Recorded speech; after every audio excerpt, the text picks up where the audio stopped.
This tweet said that if somebody offers you a warehouse job, just run away. And I couldn't agree more. Like, it's so stressful.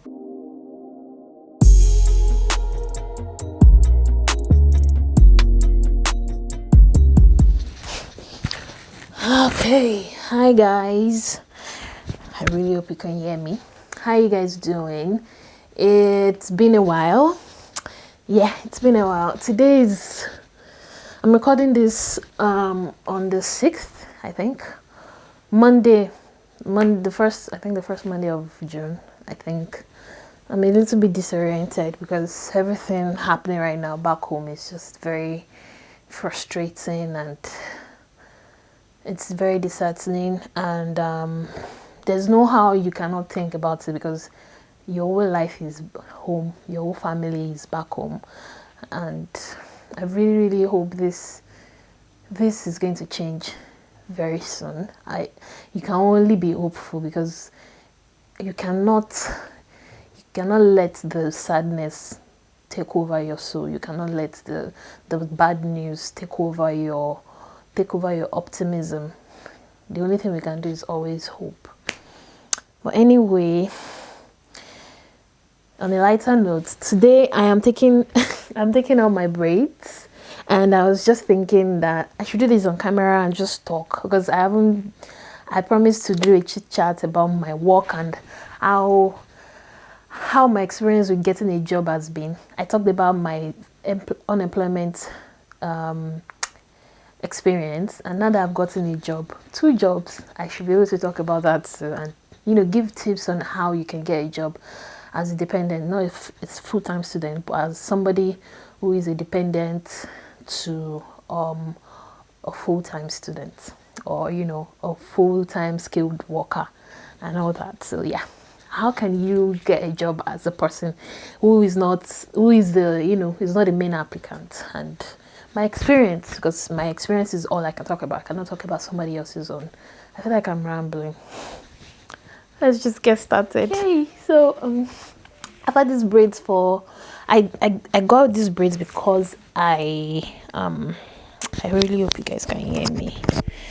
Let me put it full. Okay, I got these braids because I was resuming to work on the first week of May, or is it like a second week of May, and I felt that I should get my head done because I was tired of the low afro cuts. I was just tired of it and I wanted something new.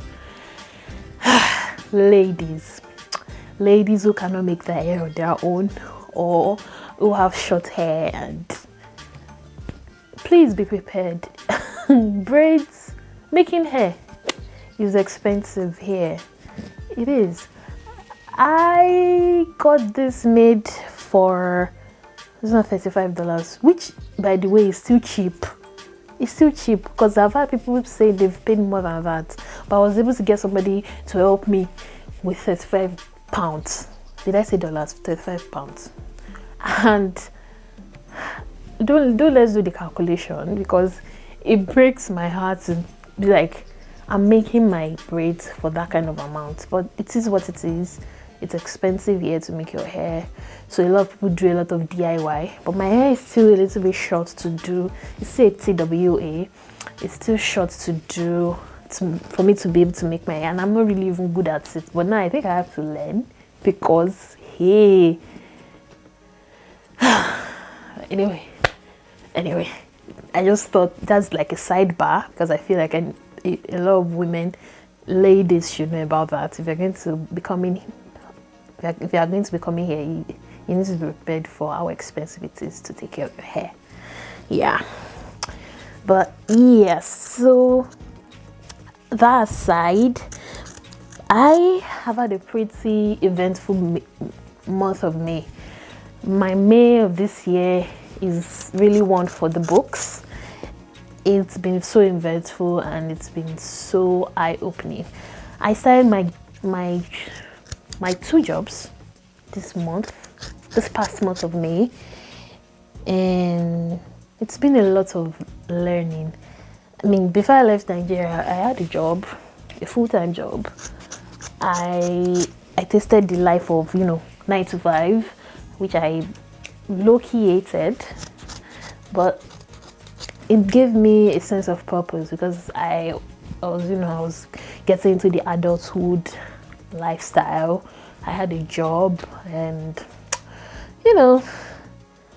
but I wasn't prepared for this. Everything has changed. A lot of things are familiar, getting ready to go to work and all that, coming back home. But the fact that it took me a while to get a job, and when I finally did, I was so ready to like put in all my effort into it and trying to adjust to the life here. And it's been really good, honestly. It's been really good. The first job that I got, it was like a chance. It was by luck. I had gotten, okay, so my babe and I, he was checking Twitter, and he saw this job vacancy ad. It was a tweet about it, and he checked the address, and it was like so close to where we live, and I was like, I think you should apply for this. And then I picked it up, and I was like, I don't think they will accept somebody like me. And he was like, no, just try and apply for it. And right now, before then, till this day, I have so many variation of my CV. I've written a lot of CVs. I've updated my CV, revamped my CV to fit into whatever it is they are looking for. It's not like you're lying, but you have to take out some things that are not relevant to the job application, if you know what I'm saying. And I've done a lot of that. And when I saw this job and I saw the job requirements, and this is a sidebar, UK, they know how to write a job application. Like, they'll give you everything you need in that. It's not cryptic compared to a lot of Nigerian companies. A lot of them are not cryptic, and it's because most of them use agencies anyway. So, but they didn't use agency. It was straight from the company, and I saw it. The pay was there, the job requirements, the number of times you would come in, and things like that. The things you'll be doing, the things they expect from whoever it is that is applying.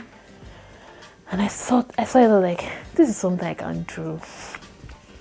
It has to do with customer service and talking to people. This is something I can do. It was just something far away from my previous full-time job, which was as a digital marketer and a communications associate. But when you get into the rudiments of the entire job requirement, it is kind of similar. And I thought, maybe I should do this. I just applied out of it. I had to write a brand new CV. I wrote a brand new cover letter, because when I checked their website and the things they were doing, they're like a theater company that creates job opportunities for people. So when you need a job and you're living within the particular geographical location, they help you connect with a company that fits into your job requirements. Baby's calling. Hello? So I checked their website and I loved the kind of job they were doing. I mean, who wouldn't? Giving people opportunities to connect with companies, connect with organizations, connect with businesses that are interested in their skills. It's sort of like a recruiter. They are sort of like a recruiter, but they are doing it for people in their within their town, something like that, within the community. It was really nice to see something like that, and I just wanted to be part of it. And so I wrote my cover letter and I sent it. In my mind, I was like, they might not want to pick me, but I got a call from them, and I got an email, and I got an interview. And when I got to the interview, when you've not gotten a job in a while, and you feel like this is like a do or die affair. Like, if I don't get this, I don't know what else to do. Like, I have applied to jobs that was in line with my previous work experience. I made sure I streamlined my application to that, and I wasn't getting anything back. And I thought, you know what, I should be able to expand and do other things. I mentioned this in this video here, and thank God I did so. Thank God I did not limit myself to what I was doing before. We are all such a versatile human beings that we can do so much more than we even think that we could. And I poured out my heart in this interview. I poured out my heart. I told them the things that I was interested in. I told them my hobbies. So their interviews are always like chit chat. They don't want to make it too formal. Most of the interviews that I've had, it's always like that.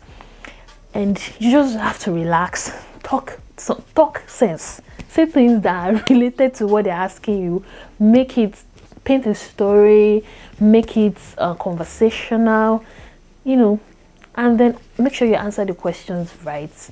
And I don't know, I guess I did something right. And then I told them, I didn't lie. I told them about my life. I told them that I'm a Nigerian and all that. I think it was very important that I did that, because I didn't want to come up here and start lying that I'm from UK. Of course, my accent will even my accent will take me, like my accent will even, it's what's the word? English is failing me these days. My accent will, like, I can't remember the words.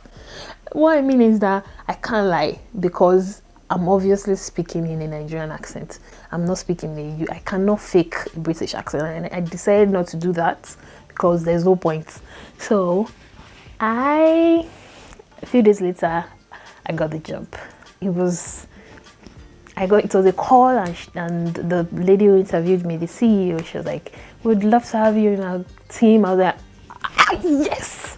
I was so happy. And I think that was April. I got the job April, then I started May. So, and my second job is sort of like, the thing is, as a dependent, you can work full time, which gives you advantage, which gives you more hours to be able to support your family. I got a second job, and the job is as a support worker. Now, I'm going to say this. So, dependents that are coming in, please be open to working in any, as long as they're paying you enough money to sustain you, that you feel like you're not doing too much of your work, too much job, too much, you're not putting in too much than you're getting paid. Be open to any job. I got this work as a support worker by applying and all that. And a support worker is someone who takes care of, I'm sure most of people have heard about care workers. Support worker is somehow related to care workers. You take care of people with a certain inefficiency, maybe mental health or physical health. People who need support, basically. So that's just the job. You take care of people, and then you get paid for it.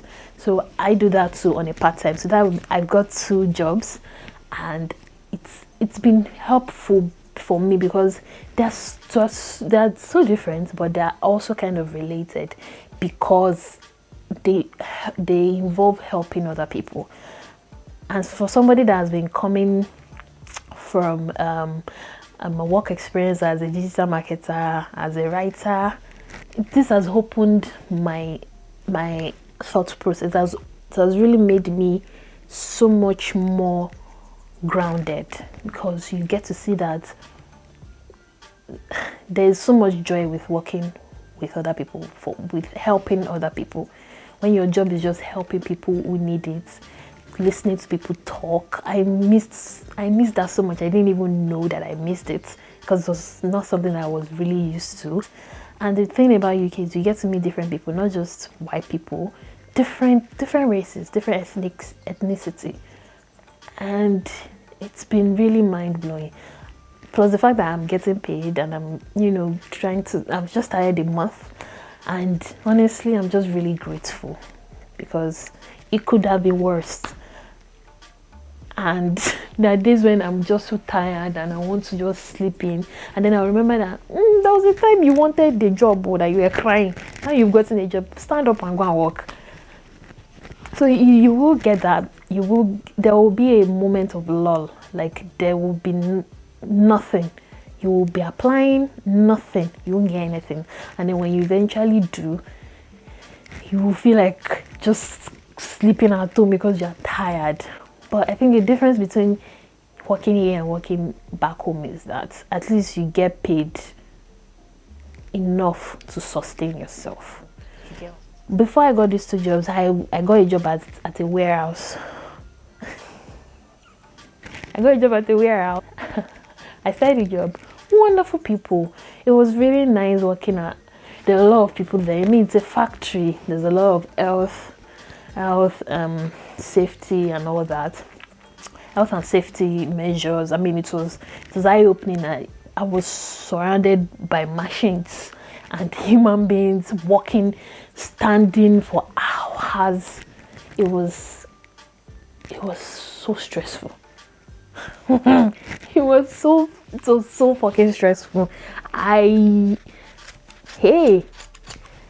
commend people who work in the factories. Jesus Christ, those people are doing a lot. My God. At first I was like, this is not bad. Maybe it's just to be packing stuff and to be arranging things. This is not bad. When I started this job, I could not. I had to leave. And then when I left, I was like, I just left the job that was paying me. Is this it? This is what I want to be doing. But I could not keep up with the hours. I could not keep up with the physicality of the job. I mean, I spoke to people there who said they've been there for a while and they enjoy it, they love it. But number one, there are so many factors that really discouraged me. It was out of the city, out of the town that I lived. I mean, the factory was not in the town, so I have to be taking buses to go to the place, which was not helpful because they put you on afternoon shifts, then you're coming back home late at night. And there was a day that I missed the bus. Not like I missed it, but the bus didn't stop to pick me up, and I had to find my way back home. Thank God I had other people with me, like two other Nigerian ladies. We had to save money and find a way to get ourselves to the bus station before the final bus of the day left. And if that bus should leave, I cannot go. I have to sleep in the bus station. And I had the shift the following day. Like, it was so stressful and I couldn't keep up with it. I'm not a physically strong person. I cannot walk. I could not keep up with it. But if you feel that's something you can do, but I could not. And I've seen tweets because I follow these topics about UK, people from Nigeria coming to UK sharing their experience. This tweet said that if somebody offers you a warehouse job, just run away. And I couldn't agree more. Like, it's so stressful, but it is what it is. I mean, it pays the bills. But I left because I could not keep up with it. And thank God that I got these jobs that I have. They are not so far from where I stay.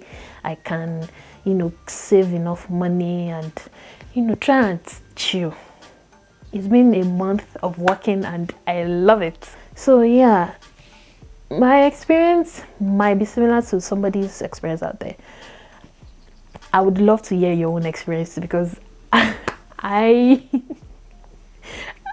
think this is something that I would like to remember. It's because this is like a humble beginning story, and I know that it's not going to be like this for me forever. Many things that I need right now, but I cannot. No, things that I want right now that I cannot afford to buy because I don't have enough money for it. And I know that there will be a time when I can be able to, buy whatever it is that I want and all that. But it's important to remember your humble beginnings. Yeah. So my advice is that it gets better. The first few months, I've been getting comments about people saying that, I think I got a comment from one lady who said that, is it possible to get a permanent job as a dependent? Yes, it is possible, but the process might be different. It might take you a week to get a job, or it might take you months to get a job. It took me 2 months to get a job, and during those 2 months I was so frustrated because of the rejection emails, the rejection calls and all that. But eventually, if you keep trying, you will get a job, and when you do, you will really enjoy life here. Money stops nonsense, but you enjoy your life if there's money, because you get to pay your bills, pay your rent, all those things, and have enough money to send back home if you have family back home, which I'm sure many of us do. I'm not going to make this video too long. Thank you for watching this. I said this was just going to be a chit chat, and then I'll see you in my next video. Thank you so much for the love.